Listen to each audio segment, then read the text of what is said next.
V4U media நேயர்களுக்கு வணக்கம். இன்றைய திரை விமர்சன நிகழ்ச்சியில் டியர் திரைப்படத்தை பற்றி பார்க்க இருக்கோம்.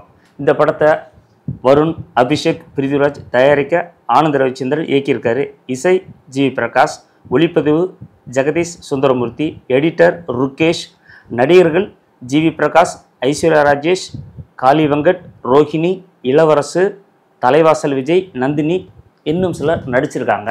இந்த படத்தோட ஒன்லைன் அப்படின்னு பார்த்தீங்கன்னா கொரட்டை தான் ஒன்லைன் இந்த படத்தோட. ஏன்னா ஏற்கனவே குட் நைட் மாதிரி இருக்குன்னு நிறைய பேர் சொல்லியிருந்தாலும் ஆனால் இந்த படத்துக்கும் அந்த படத்துக்கு சம்மந்தம் இல்லை. அது ஒரு ட்ராக்கு, இந்த ஒரு ட்ராக்கு. பொதுவாக தமிழ் சினிமாவில் ஒரு படம் வெற்றி அடைஞ்சால் அந்த படத்தோட சாயல் அப்படின்னு சொல்கிறது இன்றைக்கி நேரத்தில் பல ஆண்டுகளாக உள்ளது தான். நம்ம பார்வையாளர்கள் ஒரு சில விஷயங்கள் அறிவுபூர்வமாக பார்ப்பாங்க, சில பேர் உணர்வுபூர்வமாக பார்ப்பாங்க. இந்த படம் உணர்வுபூர்வமாக பார்க்க வேண்டிய ஒரு அற்புதமான படைப்பு.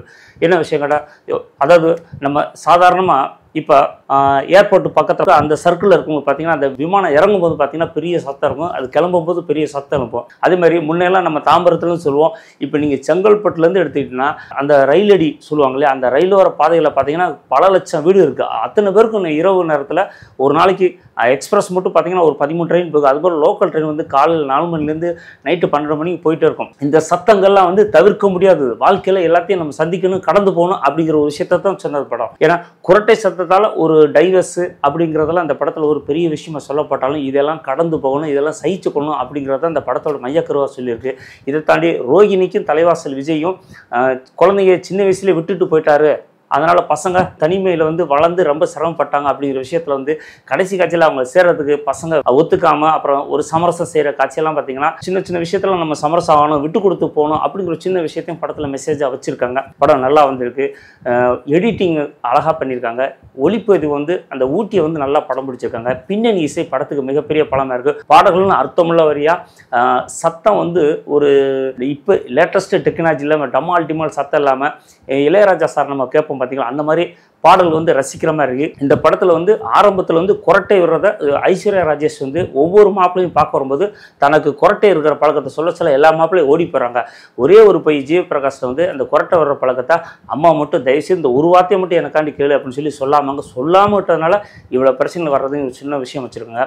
அதை தாண்டி ஜிவி பிரகாஷ் ஐஸ்வர்யா ராஜேஷை பொண்ணு பார்க்க வரும்போது அந்த வீட்டில் உங்களுக்கு பவர் கட் ஆயிரும். அப்போ திடீர்னு அந்த இருக்க பெரியவங்க அடடா நல்ல நேரத்தில் இப்படி ஒரு சகனம் சரியில்லாமல் இருக்கே, என்ன பண்ணலாம்னு யோசிக்கும்போது அப்போ ஜிவி பிரகாஷ் ஒரு சமாதானம் சொல்கிறார். இல்லைங்க அப்படிலாம் இல்லைம்மா, இப்போ ரகுமான் சார் முத மியூசிக் கம்போசிங் பண்ணும்போது இந்த மாதிரி தான் கரண்ட் கட் ஆச்சு, இதெல்லாம் ஒரு விஷயம் கிடையாது, அதெல்லாம் அந்த மாதிரி சென்டிமெண்ட்லாம் அவசியம் இல்லை அப்படிங்கிற விஷயத்தை சொல்கிறது. ஆனால் அப்போ படம் பார்க்கும்போது இல்லையே இந்த இளையராஜா சாருக்கு நடந்தது அப்படின்னு எல்லாருக்கும் ஒரு கேள்வியாக இருந்தது. கடைசியில் ஐஸ்வர்யா ராஜேஷ் கோர்ட்டில் ஒரு சீன் சொல்லுவாங்க, இல்லை நீங்கள் ஆரம்பத்துலேருந்தே இந்த ஒரு விஷயத்தில் நீங்கள் என்னை பொண்ணு பார்க்க வரும்போதே முதல்ல மியூசிக் ரகுமான் சார் கம்போசிங் பண்ணும்போது பவர் கட்டாச்சுங்கிற விஷயத்தை சொன்னீங்க, ஆனால் அது ரகுமான் சார் இல்லை இளையராஜா சார் அப்படிங்கிறத சொல்லுவாங்க. அப்போ தான் நமக்கு அவங்க எதுக்காக இந்த விஷயத்த சொல்கிறாங்கன்னா ஒரு சின்ன விஷயந்தான், ஆனால் அன்றைக்கி நீ அந்த விஷயத்தில் உறுதியாக இருந்தீங்க, அன்னைக்கே அந்த விஷயத்தை சொல்லி உங்களை மைண்டை டிவைட் பண்ண வேணாம் அப்படிங்கிறக்காண்டி தான் இவ்வளோ பொறுமை அந்த விஷயத்தை சொல்கிறாங்கிற ஒரு இறுதி காட்சியில் நீதிமன்றத்தில் இந்த வார்த்தையை சொல்லுவாங்க. இதெல்லாம் பார்த்தீங்கன்னா படத்துக்கு ஒரு சின்ன சின்ன ஒரு ப்ளஸ்ஸான காட்சிகள் அந்த படத்தில் வந்திருக்கு. ஜிவி பிரகாஷ் வாரம் ஒரு படம் வந்துட்டுருக்கு. இதெல்லாம் பார்த்தீங்கன்னா 80களில் பார்த்தீங்கன்னா வாரம் கமல் சார், ரஜினி சார் படம் வாரம் வரும். அது மாதிரி இப்போ ஜிவி சார் படம் வந்துக்கிட்டே இருக்குது. ஒவ்வொரு படத்துலையும் அவர் வெவ்வேறு பரிமாணங்களில் அடுத்த கட்டத்தை நோக்கி வளர்ந்துக்கிட்டே இருக்க. அதே மாதிரி ஐஸ்வர்யா ராஜேஷ் இந்த படத்தில் பார்த்தீங்கன்னா நடிப்பில் ஒரு படி மேலே தான் வந்திருக்காங்க. ஏன்னா அவங்க சாதாரணமாக அம்மா கேரக்டர் இந்த மணிகண்டன் இயக்கத்தில் காக்கா மட்டை படத்தில் 2 குழந்தைகளை தாயாக நடித்து தங்களோட நடிப்பில் ஒரு படி மேலே போயிருந்தாங்க. அதை தாண்டி படத்தில் ஒரு முஸ்லீம் கேலாக ரொம்ப முஸ்லீமாகவே வாழ்ந்து காட்டியிருப்பாங்க. டிரைவர் ஜமுனா படத்தில் பார்த்தீங்கன்னா நடிப்பில் இன்னும் ஒரு படி மேலே போய் கொஞ்சம் ஆக்ஷன் காட்சி அந்த படத்தில் பண்ணியிருப்பாங்க. இந்த படம் இவர் நடிப்புக்கு மேலும் ஒரு மகுடம் சுற்றும் படமாக தான் இருக்குது. ஏன்னா ஒரு படம் வெற்றி தோல்வியை தாண்டி அந்த படத்தில் இவங்க எப்படி நடிப்பை வெளிப்படுத்துகிறாங்கிற ஒரு விஷயம் ரொம்ப முக்கியம். இவங்க படத்துக்கு படம் நல்ல ஒரு முன்னேற்றத்தில் வந்துட்டுருக்காங்க.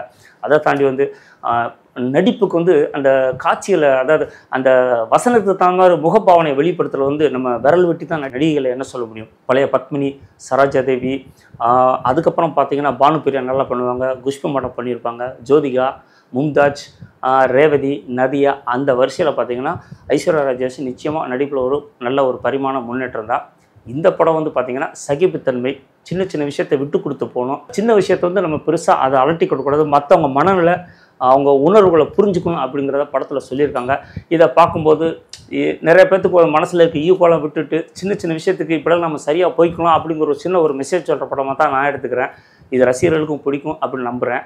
இந்த படத்தை கண்டிப்பாக பார்த்து கொண்டாடுங்க. இந்த வீடியோ பிடிச்சிருந்தால் லைக் பண்ணுங்கள், கமெண்ட் பண்ணுங்கள், ஷேர் பண்ணுங்கள். நன்றி, வணக்கம்.